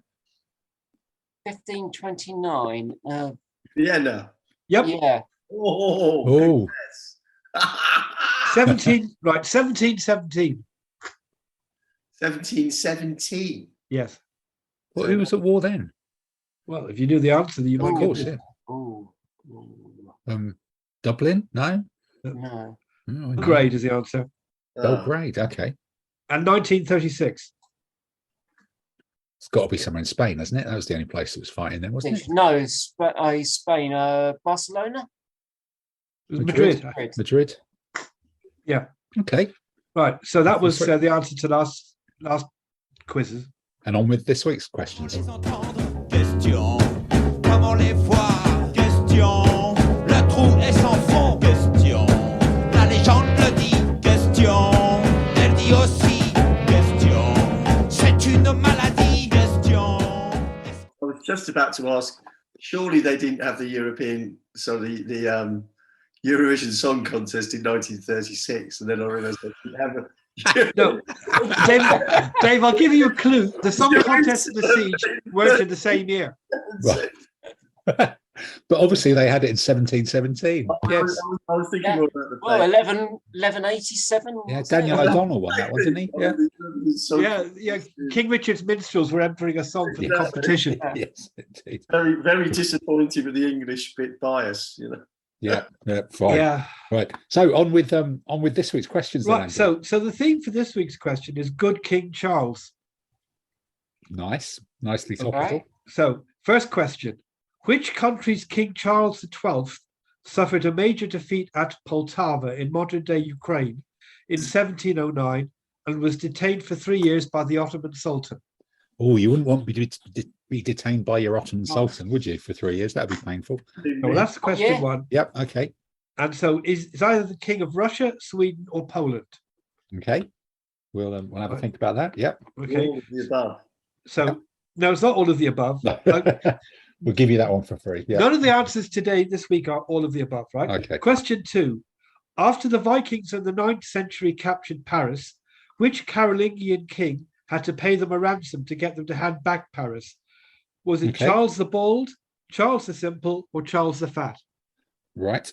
Okay. Which dodgy Charlie is it? Yep. Okay. Right. And question 3. Which nation captured the Royal Navy warship Royal Charles and turned it into a tourist attraction in their home country? Right. Was it the Netherlands, France, or Spain? Okay. So who's the cheeky Charlie, so to speak? on that one.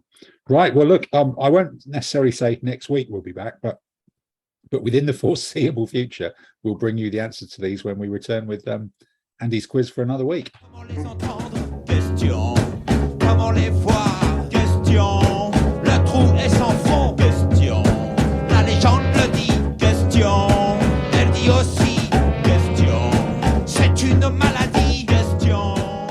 I saw a comic on the weekend of the Queen's death or something. They cancelled this Friday night but did the Saturday night one, and one of the things he said, it's a good job that they managed to actually get the Elizabeth line finished and named, because otherwise there'd be a big line of Charlie going straight through London ending up in Essex, which would have been not quite him, not quite the right sort of thing. But yeah, enough of that. Text that to some people, right? Yeah. Yes, exactly. Yeah. See, I'm writing on Chuck in the middle of the evening. Yes, indeed. So what do we do? So then we've remembered the quiz. It's a miracle, and we've remembered the music too. So what we now do, as we're wrapping up, is to look at what's coming up in the next few weeks and months. So Simon, what's first for you, or what's coming up gaming for you?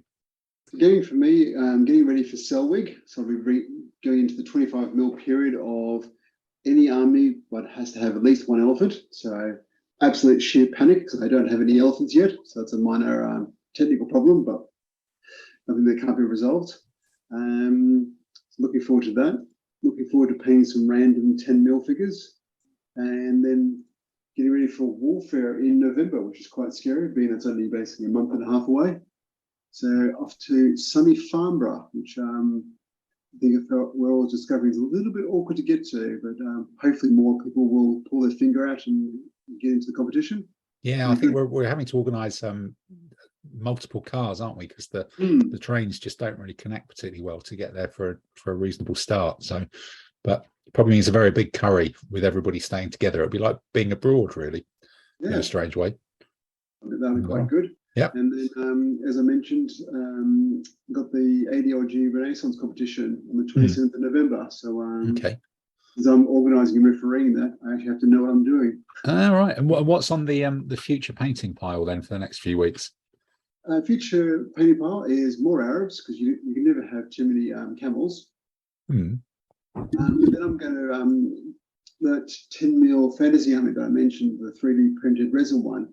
Give that a crack. So see how that'll be interesting, because I think their horses look really good, really nice, the mounted ones, but they're stuck together in Warmaster kind of horse thing, aren't they? With the 20x40 instead of the 40x20. Yeah. So I always wonder is there any chance of those horses coming apart, or are they just posed so they're just a single piece and they can never be split asunder? I might cut up some Warmaster horses into 20mm bases. No, but I think that they're cast as like 2 horses in line or 4 horses in line or something. I think from the 3D printed ones, I don't think you've got a chance. No. I was looking at the skeleton army I've got. The bowmen, I've done that, so they're 20mm wide, 30mm deep. Yeah, and just trying to look at the options. The basing itself is actually molded together with the inside, and I think the amount of damage I'll do to try to split them apart is just not going to be worth it. So it is what it is. Well, so I guess if you were desperate to try and make a 10mm army, you could buy 2 bases and glue them together. So that'd just be but they'd be deeper than normal. But who cares? It wouldn't be a thing. What I'm doing with the 10mm army is Andy and I are just mucking around with trying to convert or add to ADLG a little bit of fantasy so we can play Warmaster figures. Yeah. And being they're all 40mm frontage, it blends into ADLG really easy. Yeah. So in my view, people have seen my 25mm armies. A few of them have got quite deep bases because especially the knights, they just don't fit on. Yeah. The depth, which is the nice thing about ADLG. Models are deeper. You just use a 1UD marker, so it just allows you to put in bigger toys on a bigger base. And I've not found anyone who gets really stressed. It's like, no, it makes no odds, does it? Yeah, done, move on. So okay, all right. Well, it'll be interesting to see how you survive cutting out the internal supports from the rib cages of 10 mil skeletons. That sounds like a fate worse than fate worse than death. Ta-da. So Dave, what about you? Once you finish doing this massive commission and then you've got some gaming coming up? Finish that, then I've restocked the lead pile.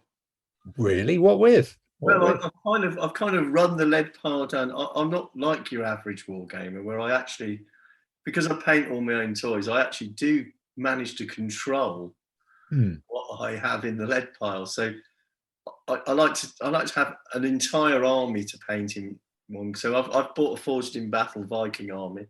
Okay. Really good fun. Do you choose the bits yourself, or was it one they actually already do? No. I like other people here, like Simon. I bought. They did a 20% off. Oh, okay, right. And it's very hard to ignore that. Yeah. And so what I've done is I've basically stocked up for the winter. Okay. Yeah, dark months of this. So that will be Viking. This year will be Vikings. Yeah. And they've got a very nice bag of Viking raiders. Okay. With clutching geese and things and box. So that's going to be my project for this winter. Yeah. But then I keep a tab on eBay. And there's somebody, I look at the AB miniatures, and somebody was selling a whole load of German Napoleonics cheap. And I went, oh my God, what from AB? Bloody hell. What I need to turn my odd troops for my French into a whole division. Yeah. And it was almost exactly what I needed. Oh, wow. Okay. And I went, and that was cheap and very nice. So they're in a drawer. Because I've got my third Bisley cabinet. I've hit the 3. Yeah. So now, where I was overflowing, I've now got a third Bisley, and that gives me actual drawers to put the lead mounting into. Right. Okay. So it consolidated all out of the way of I think normal life. A war game, you've got to have a set of OCD. Yeah. You know, so I've gone from the point of going, right, so I've now got armies in drawers. Yeah. But now I've also got my lead mounting in drawers. Okay. That's good. Have you written on the front of the drawers what the lead mounting stuff is? Yeah, and the new cabinet looks a bit cleaner than the old cabinets. Yeah. All right. Okay. Swapping the drawers around is a bit of a weird one as well, but no, that's going on. So that is definitely the last Bisley cabinet. Yeah. And then actually, I think we've been talking as well about the competition fixture pile up early next year. It's like January and February suddenly just got 1,000 different potential events almost. It's even going to tax Dave Allen, isn't it? Really? Well, Dave will have a go. I mean he'll have a go. I mean, he's done so many international competitions. Yeah. Good for him. Good for him. He's just been in Athens, isn't he? Yeah, he's just done Athens. Yeah. Which I was really jealous of, but I think January we've got there's Burton, Plymouth, Alicante, and something else, isn't there? It's Bournemouth, isn't it? Bournemouth as well. Beachhead. February. That's like 4 in about 5 weeks or something. It's just brutal. Alicante, we've booked. Yeah. We're going on a bit of a road trip, which is definitely the way to do this. Yeah. Plymouth might have to go west. Yeah. Yeah, that's 25 mil one. So that's I definitely want to do Burton. Love Burton. Yeah. And because Richard wants to go and do that, and Richard doesn't get the competition. Yeah. Beachhead I want to do because we want to support Adam. Yep. And Beachhead is really good. And my mother's moving to Bournemouth, so that wins as well. Yeah. Lots of things all being done at the same time. Yep. That's good.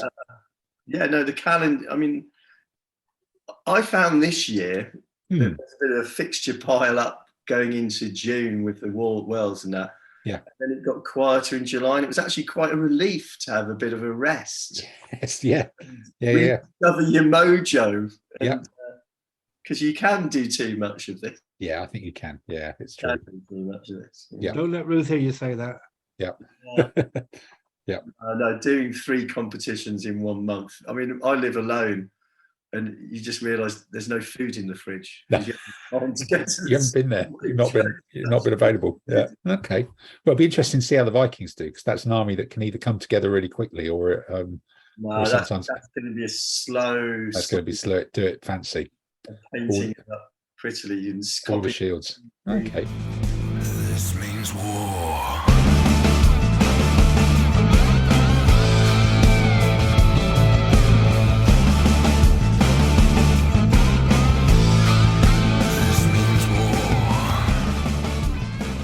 So Tamsin, are you 3D printing something that's going to take you a month to paint as we speak, or what's the next couple of weeks for you? 3D printing lots of little bits for sort of sci-fi terrain and sort of adornment. Yeah. Okay. So if we bought some STL, I'm using words I'm just stringing nonsense together. Have you bought or downloaded free some STLs? Yeah. STL files. Yeah. That might be an interesting thing to do for us all to have a go at, not obviously pressing the button. You do the button pressing and then we all paint them, and we can all just go, why don't we just ask Tamsin to paint them properly, because all ours look shit. That we could do that, have a sort of, oh dear, we're not as good as that session, which might be fun. If you got stuff that you I might have to dig around that, see what just get in touch, let me, and I'll see. Yeah, any requests or something like that. Yeah, I'll see what I can do about printing it. Yeah, I can just see a whole bunch of emails being sent to Tamsin. Yeah, hi Tamsin, I've got these 400 files. No, but I think if we just got one thing that we all kind of fancied and tried it in different scales or something, whether that would actually work, it would just be intriguing to see how that might pan out, possibly. Bear in mind, it's better for things like terrain and vehicles. Right. Okay. So you're saying if we got like fancy little figures, organic, they'll all look a little bit shit. Okay. Yeah, it depends. It depends on if it's figures. Yeah. I'll see what if you got a file. Yeah. Send it to me. We'll have a look. I'll print it. I'll have a go printing it different scales. See if it works. Out. Okay, that could be an intriguing one. All right, and other than that, so it's just you're going to be printing and painting, and there's going to be much more building. Yeah, I've probably got about another week or so left on the SS. Okay, and then a few support options, jump off points to do for them, and I probably will order a few more support options. Because you always do need them, don't you? There's always more support. Yeah, so not bits that would be for art that we used on them, but which would fit in with the late war thing. Okay. Yeah, so they can be used against Russians or like a King Tiger, that kind of stuff, Yeah, that sort of stuff. Yeah, I've got a couple of vehicles which I started painting and just hit a bit of a block on. Right. Okay. So they've gone into a drawer. Right, and then they'll come back out when it's good weather for spraying or something like that, with the window open. Before it gets too cold. Okay. So Andy, then what have you got coming up competition wise and events wise and painting wise as well over the next few months? Painting wise is just that medium infantry stuff I bought from Forged in Battle to flesh out a few of the armies I've got. Yeah. Dave, the Vikings are lovely to paint. I really enjoyed painting them. They're really nicely sculpted figures. And it was the army I first got during lockdown and had a lot of fun doing it. And your painting's better than mine, so you'll make a great job of it. Gaming wise, I've got the Teams event coming up in October. We've got the Clive Memorial one in end of November for Renaissance, and Simon and I are having a practice for that tomorrow, all being well. And then Brixham, and then it's kind of end of the year. But so you've not dared look beyond that yet. Well, I have dared look beyond that. I'm tentatively doing Burton and Bournemouth. Okay, all right. That gets you into the first part of the year. Yeah. And have you got anything on the painting pile, or are you just going to need to be inspired at one of the two shows that we're both going to be at in the next month or so? I won't be able to go to Warfare at all. Okay. But I shall go to Selwyn with a view to I might get tempted to buy something and start painting it. But at the moment, I've got no big projects in mind. Okay, all right, nothing coming up. Well, certainly from my point of view, I guess it's the BHGS teams, at Selwig, which would be nice because Selwig's a nice show to go and support. It'll be going down to Warfare, and then a few weeks later down in Brixham with some pre-Christmas fish and chips for that one. I think in the new year it is a fixture pile up. I think I'm tempted to take the 28mm stuff down to Plymouth and then do Alicante as well, which may mean, and then Bournemouth, which may mean that Burton has to take a back seat this year, but there's just so many to do, isn't there? It's just bloody frightening, really, that trying to fit them all in. But we'll see how it goes. It depends what what else is going on. I think at some point it's hoping that some of the what would be good if some of the French and other international events had a bit more notice on them, because I don't know, I seem to find that there's stuff like events in Italy or Greece or that they announce with, or particularly France, with quite short notice, and then it's difficult to kind of plan it in. But it would be really good to get over to France at some point and do an event there, because that feels like a place that we've missed for a while. And I did notice though that the number of teams taking part in Milton Keynes and also announced so far for the teams event at Selwig are fairly small. I'm just wondering, is there something going on that? Well, I think for the teams event, there's so many events now. There's another event taking place in York that's got 28 players the same weekend. So the Selwig weekend, there's something like 44, 50 people playing ADLG somewhere that weekend. I think Campaign, 2 teams dropped out fairly late on, so there should have been 8 teams. And with it being reorganized into September and and fairly late publicity for it, I think there should have been 8 teams. But just 2 fell out, and it's just. I think there'll be more next time when it's in May, or presuming it is going to go back to May. I don't know if they said anything about that, but I'm just. Yeah, they hinted there was going to be in May. They just all right, good. That'll be a bit easier then. That'll just fit more naturally into the schedule.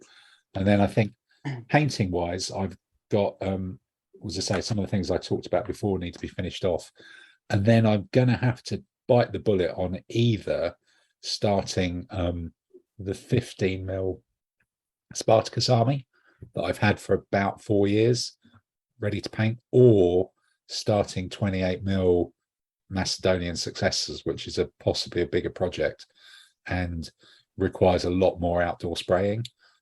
So it may depend on the weather. I might just bite the bullet and go Spartacus and get that done, but not with a view to taking it to Alicante in the strategist theme competition, because I've taken one of those armies to Alicante before, and I don't fancy taking another one to a competition that's probably going to have loads of late medieval armies in that will just crunch it. I think it's very much in period that it could be more entertaining, but I'm sure someone will take a Spartacus army to that one, because Alicante's got 60 people so far, or is it now 70? 60, yeah. Yeah. I think it's getting up to 70 people. They've had to now cap the numbers because we've managed to fill up all the hall. I know. 70 is like more people than. He's thinking it's going to be difficult to find the right size of place to play the competition in. I think it probably is, but it's like 70 is like more than play most other rule sets like in Europe, and this is just going to be a singles competition in Alicante at the end of January, where it's going to be like completely bonkers. Basement to that. Yeah, the basement of someone's apartment block isn't necessarily going to cut it anymore, is it? It's going to have to be a bit more substantial than that. So there's kind of a busy first few months, and whether I actually do manage to finish off the Spanish cavalry. What I'm looking at here, some 15mm injured people. I've got these markers. I've got these African nations. Also, there's loads of armies I've still got to use as well. Taking different ones to warfare. I think warfare is going to be something I've never used. Both the armies I would take to Brixham would be ones I've never used. The teams thing will be something I've never used. So Alicante should be something I've never used as well. So it's going to be busy. There's going to be a lot of new stuff, and what we've got to do is try and start fitting in some time for some more podcasts to talk about it now the nights are closing in, and we're probably doing more painting. So I think on on that note, on just a shade under 2 hours, which is not bad for us, we would lovingly leave you and enjoy painting, and we will try and come back when within a time frame by which you can still remember what Andy's quiz questions were. That's the objective, really, isn't it? So for me and for everybody, goodbye. Bye. Yeah, bye. This means war.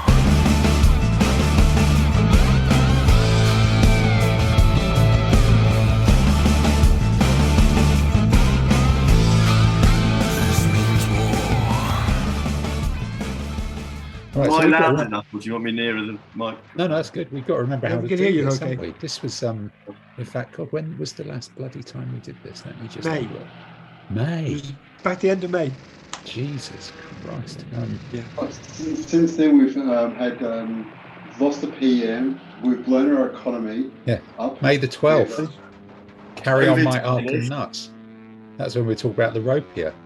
So actually, the last one we did has been downloaded 417 times. Gosh. Which is all right. So people must be desperate for these things. A lot of the others downloaded it 417 times. Exactly.